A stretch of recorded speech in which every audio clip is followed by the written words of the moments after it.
Ugh. Hello, everyone. I'm Janet Salmons, Research Community Manager for Sage Method Space, and I'm delighted to be joined today by Jenny Lawlor. And we're going to tell you about the real framework in just a moment.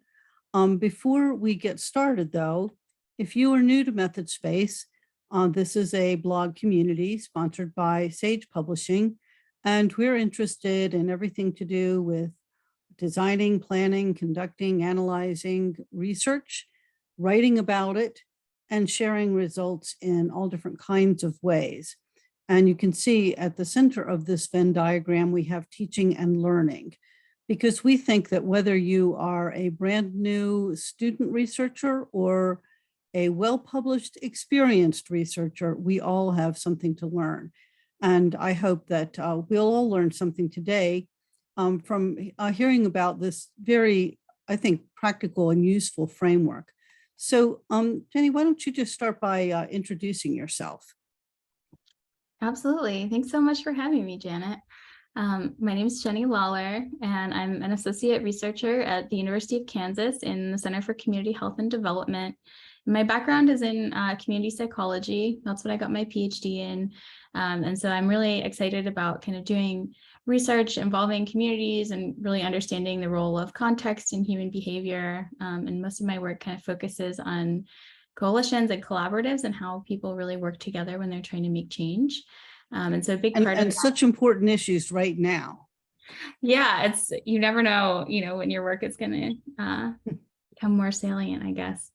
But a big part of that is, doing survey research, trying to contact people directly and, get that information about the problems that we care about from people that are doing that work. And that's part of, what sort of led me into this work to develop the real framework with a few of my colleagues from across multiple institutions, actually. But yeah, we can just jump in and talk a little bit about because I think, as more researchers use online surveys, which is, a great advantage compared with the labor intensive approaches that were used in the past. But then, we have the issues about fraud and, incompletion and, all sorts of things. So tell us a little bit about how the real framework can help with that.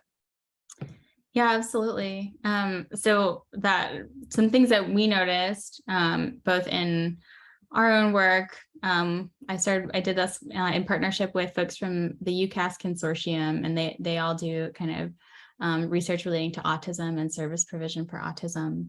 And so I was working with them, and we were finding, that we were struggling with really questionable or suspicious responses to surveys with sometimes you would see what looked like maybe somebody had a bot that was just submitting over and over again, or that you would see the same names coming up in screening surveys. So like the same person is trying to participate more than once, that sort of thing. And once that started happening, I started talking to my colleagues, and it seemed like lots of people were having these experiences with online research. And sometimes even the tools that we thought were going to help weren't really getting us there with things that might be embedded in survey systems that we used.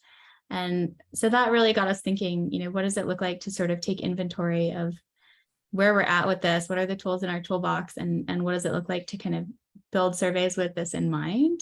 And the real framework is really just gives us kind of a set of framing questions that we can think about while we're kind of developing and implementing surveys online to help to think through what makes sense and what fits with the context of the survey that we're doing, as well as, the resources that we have to address fraud. We may not, we have to operate in the context that we're in. So I think, the goal here is really to just start that conversation and set some questions up that can help people to think about it. And hopefully others will continue that conversation and continue talking about what they find and how they address this in their work.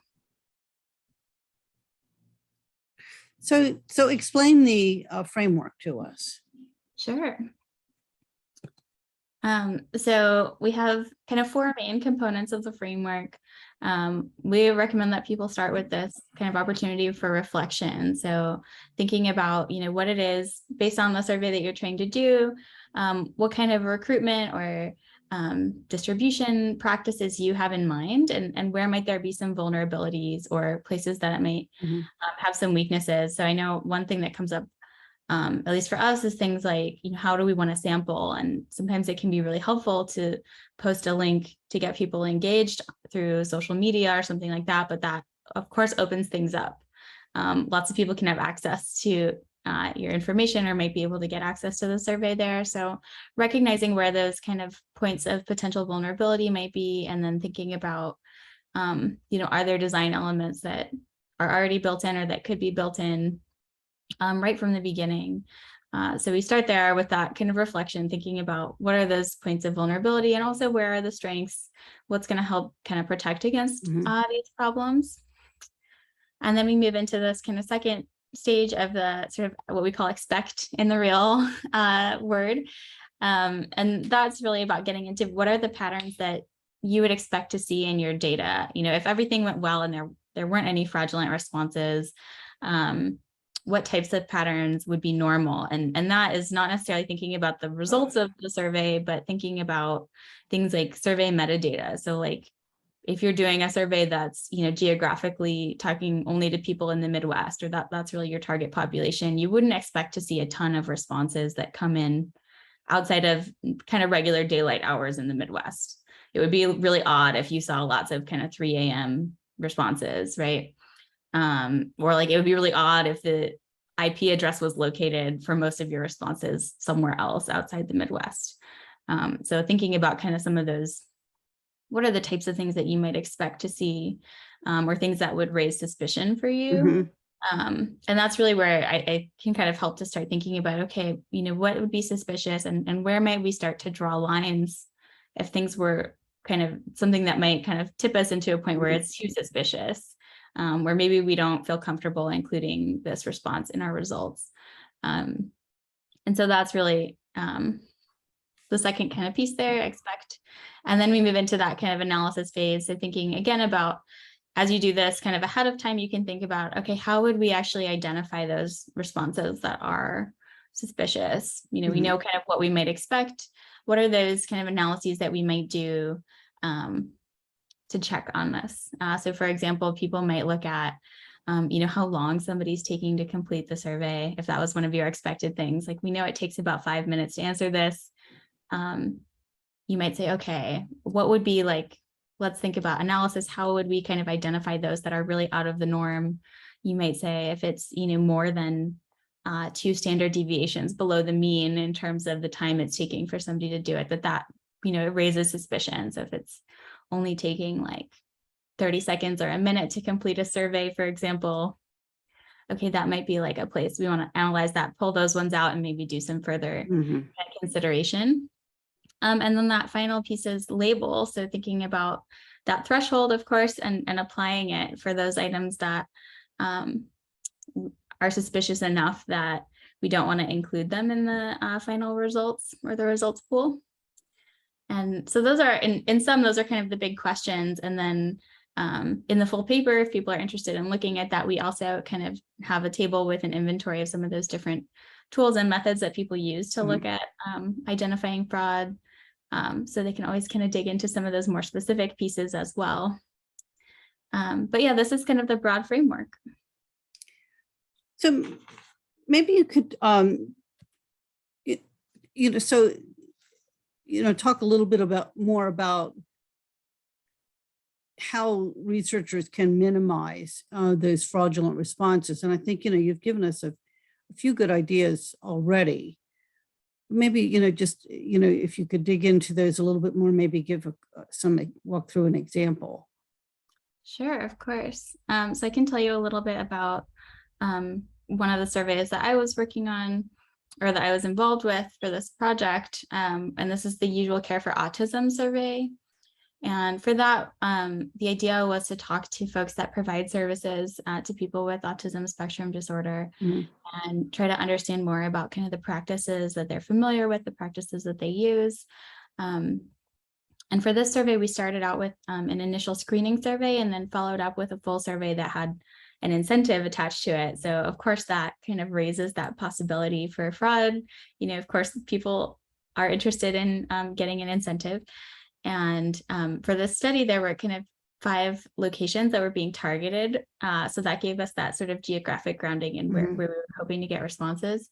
But also because we're trying to get access to service providers and we're trying to kind of get the word out about this, the recruitment methods were pretty broad. So it included things like emailing provider offices directly, social media posting, sending emails out to listservs, and trying to snowball. So getting participants to kind of share out information about the survey with others.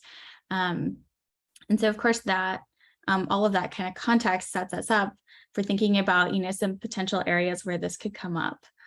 So we knew, because we were using snowball sampling and using some of these more kind of outreach style approaches to getting participation, that we were going to end up using multi-use links.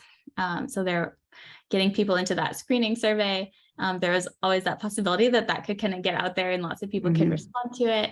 And the recruitment materials highlighted that $40 incentive for completing the full survey, which of course helped to get people who really were practitioners who really wanted to participate, but also, sets the stage for people who maybe want to take advantage of the resources for the survey. But we had some really helpful tools kind of in our toolbox going into this. So we knew that there was some built-in metadata that came along with Qualtrics, which was the survey platform we were using. So that keeps track of, tons of information about things like what time of day it was completed, what the geographic location is, what's the IP address, how long did participants spend on each question or on each page. So you could kind of get a sense for, what that participation process was like. And because we used that kind of screening survey leading up to the full survey, we also sort of had like a natural kind of breaking point to kind of check in and see, how serious is this participant before, sending the full survey and sending an incentive. And then again, of course, once folks got the full survey, we asked those eligibility questions a second time. And so that just checked in again to make sure that folks really were, eligible to participate. So that was sort of that reflect piece for us. And then moving into those sort of expectations, we sort of split up this concept of survey fraud into 2 components, one being that sort of unique participant fraud, which is when, the same person, they're not trying to hide their identity, but they submit the same survey more than once. So in this case, because we had that screening survey, folks would give us their contact information and their names. And so we expected, of course, in that screening survey that we wouldn't see the same name and email address duplicated. That seemed like it would be a big red flag for us in terms of those unique participants. And then we talk about alias fraud as kind of that type of fraud that's more people trying to kind of conceal their identity or present themselves as different people so that they can participate more than once. And we had a whole bunch of different kind of expectations for this, but just to highlight a few, we did expect that responses would be sort of distributed across daytime hours in the US time zones, that are near those recruitment sites, right? That we would expect sort of some normal distribution there. And we expected that there might be some duplication of IP addresses because these are service providers. Some of them are going to be located in the same offices. They're using the same machine. And so that's one that, I think we really had to think hard about it, because when you look at the literature, people often say, oh, that comes up as a red flag, is you seeing those IP addresses. But, I think within the context of this framework, we would really urge people to spend that time to really think about, does that make sense in my context? And in this context, we expected that there would be some duplication. If we saw like something that was really extended beyond the size of a service provider office or something like that in terms of those responses, then that might be a little bit out of the norm. And, our screening surveys were pretty short, just kind of asking a couple background questions like name, email address, what type of service provider they were, and what, which site they were involved with. But we expected it, it needed to take at least 20 seconds really to be able to answer those questions and have read them sincerely. And we also expected that we wouldn't see kind of that consistent a set of responses coming in at like a consistent rate, that this would be somewhat, it would vary a little bit. Right.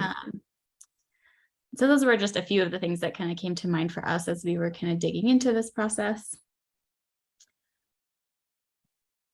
And then when we started kind of analyzing that data, that unique participant piece was a little bit more straightforward, because we were able to see, okay, there were some identical responses to our screening questions. So there were folks who, for whatever reason, a lot of them, we suspect just maybe didn't think that their original response went through, or they wanted to make sure that we got it. So we noticed that there were some people that just responded more than once. And so that, when it came time to kind of make those decisions and labeling things as fraud, we just made sure that we sort of filtered out those multiple responses, but kept the first one, because those people seemed like they wanted to participate, they were serious participants. But we didn't want to send them 3 different links to the survey.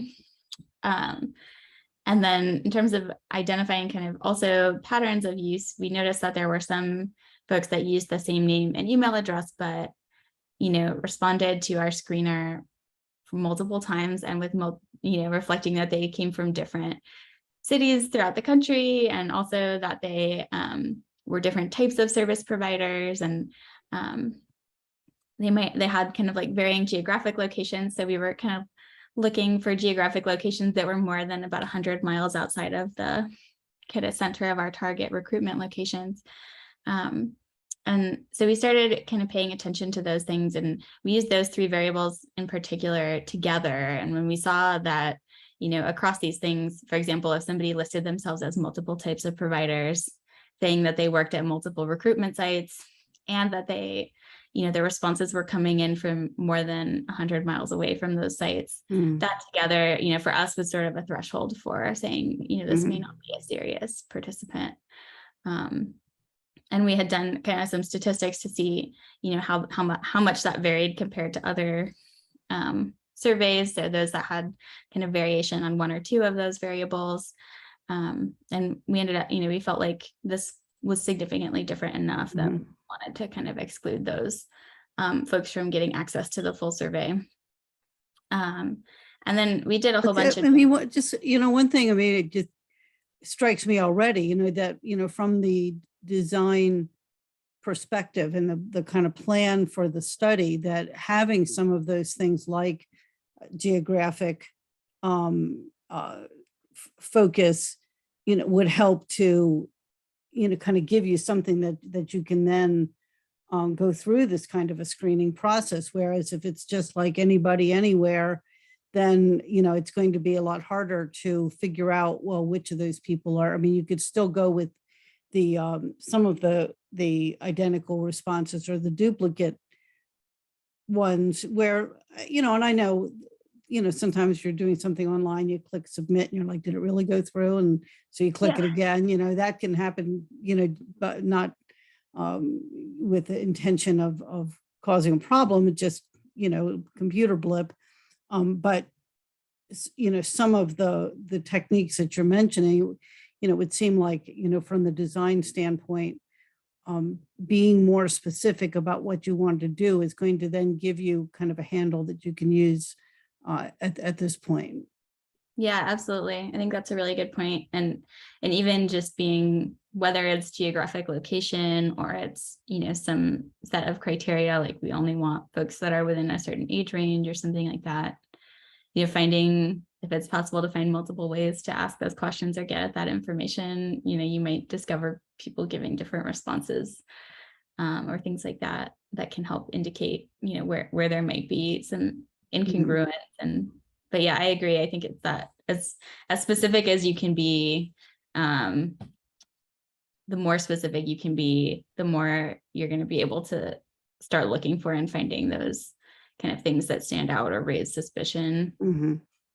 And I think some of that too is like how just like pilot testing your survey and having people go through it. So thinking like about questions like how long should it take to answer this question, or how long should it take to fill out the whole survey, so you can get a sense for that, even when folks are not trying to commit fraud, if they're just not answering questions very seriously or thoughtfully, that can really throw off your data when you go to do your analysis. So being attentive to that and pulling out some of those questions or surveys that maybe aren't going to give you a sincere response that you can feel confident about, that Mhm. do a lot for your validity and reliability.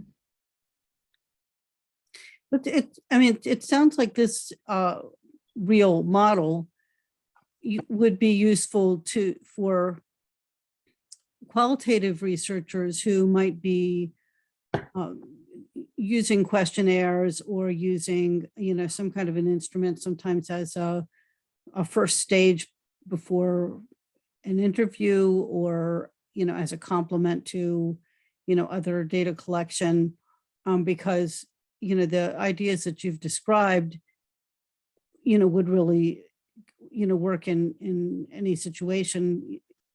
In other words, it's not dependent on the instrument type. Yeah, I agree. I don't think it depends specifically on the instrument type. And I think, it can work with any really open-ended, closed-ended questions or any kind of variation of qualitative and quantitative. It's really just about, are you doing online research, and are participants kind of engaging in that kind of participation on their own, where you might need to go through and ask that question of, was someone a serious participant or not? I think that's really where it fits. And of course, you can always, whether you're doing a quantitative or qualitative study, you might have screening questions, you might have metadata associated with it that, those typical metadata that you would get from like a Qualtrics or a SurveyMonkey that tells you about length of time it took, or time of day, or location, things like that. That can always help no matter what type of work you're doing. Right. So it also sounds like, selecting a platform that is going to make it possible to access that kind of metadata would also be a valuable thing, versus, say, creating something on a platform that maybe is not necessarily designed for a survey, or doing an email survey or something like that. So, what might someone look for in a platform if they're, trying to reduce fraud? That's a great question. I think looking at, when you're thinking about using a platform, obviously we're all kind of constrained by the resources we have, and some of these cost Right. money, but I think looking through, you can compare across kind of either free or paid opportunities for, what are the metadata tools that they have available, and things that sometimes you can add or subtract those things depending on, for example, if you're working with participants where it might be identifiable to know their location, or something like that, you might want to be sensitive to which ones you're using or engaging with. But I think thinking about, the specifics of your survey and what types of information would help you to understand whether there's fraud. So like in this example, we knew that IP address was going to be a little tricky, like it might be helpful, but that was something that kind of, whether a platform had that or didn't, we might have been okay in terms of identifying fraud. But I also think looking at platforms, thinking about the resources you have, platforms that maybe make it easier to prevent fraud, can also help with, especially if you're like a student or somebody you're doing work that you don't have a lot of funding for, having those sites that, require, can require single uses of the links. So that really prevents people from sort of stuffing the ballot box, or some sites will use that sort of CAPTCHA kind of detection to make sure that you're not a robot. And those kind of more preventative tools, of course, can be a little bit more inconvenient for participants. Somebody might want to come back to a survey that they opened up a day ago or something, and it can be harder if there's a single use link, or the CAPTCHA. Sometimes people can have a hard time, navigating some of those different little tests that they do. But so there's always going to be those trade-offs, but certainly when you have fewer resources to address that, or later on address the suspicious submissions, having kind of those early on preventative measures can be really helpful. So I think looking for platforms that do that, and testing it out to see what it would actually be like for a participant and how much that might inconvenience them could be really helpful. So we will share the Methodological Innovations article together with this interview. What other ideas does your team have about kind of getting the word out about this or further developing this framework? That's a great question. I think, in terms of dissemination, I noticed on Twitter and lots of different places, especially since the pandemic started and lots of folks have like moved their work online. Right. I see lots of people talking about it now and try to kind of facilitate that conversation or point people, to our paper and to other papers. And one thing that we notice is that, people have talked about this quite a bit in the past and focused more on the specific methods to, ones like looking at IP address, looking at geolocation, things like that. And so here we really wanted to sort of integrate across these different things and think more broadly about it. But I try to really kind of point people to those different resources, including this paper, to think about what might be useful for their studies. And I think in terms of future directions, there were a few things that we had sort of thought about when we worked on this paper. And one of them was, our work is more community oriented. So, we had those really targeted communities we were looking for, and we're kind of doing that work more independently, but certainly there are lots of people that do survey research that use tools like Mechanical Turk, where you can, post a survey and folks will come to you wanting to participate. Right. And so that's one that we would really hope. So for people who aren't familiar, Mechanical Turk is an Amazon service for research that, kind of recruits potential participants who are willing to complete surveys, and then, as a researcher, you would identify, well, here are the characteristics I'm looking for. And, so on one hand, it shortcuts a lot of the recruitment requirements that you might have to do if you're doing that on your own. But there are other limitations. We actually have a lot of content on MethodSpace about Mechanical Turk, so I'll link to that if people want to look into that in more detail. But a number of the other survey companies also have those kinds of services, like the Qualtrics and SurveyMonkey, where you could say, well, maybe I'm looking for people who work in teams, or something like that. People who work in government agencies or entrepreneurs, or whatever the characteristic is. And, if they have people, then, it'll just go out to that group. So, on one hand, that might be a way of reducing fraud, but, there are other limitations. However, those are very widely used services for survey research. So being able to integrate your framework there would be, I think, quite beneficial all the way around. Yeah, absolutely. And that's our hope would be that, folks that use that would talk about, if they are searching for survey fraud, trying to identify that, folks would engage in more conversation about that, especially across these different types of platforms that they use. And we also, some questions that came up as we were building the paper were about whether it makes sense to maybe move towards refining it with more of a specific checklist or something that gets more into the details of the different strategies that folks will use when they're committing survey fraud. And we felt like it was premature at this point to do something like that. But I think as we kind of develop more knowledge about how this operates and the different ways that tools might integrate together, then maybe it makes sense to build other kind of like checklists or more specialized tools that maybe serve different types of problems in surveys, to kind of further build out that toolbox for folks that are doing this type of work. So that's one that we're thinking about. And then also trying to understand more about kind of those motivations and tactics that folks use when they're committing survey fraud.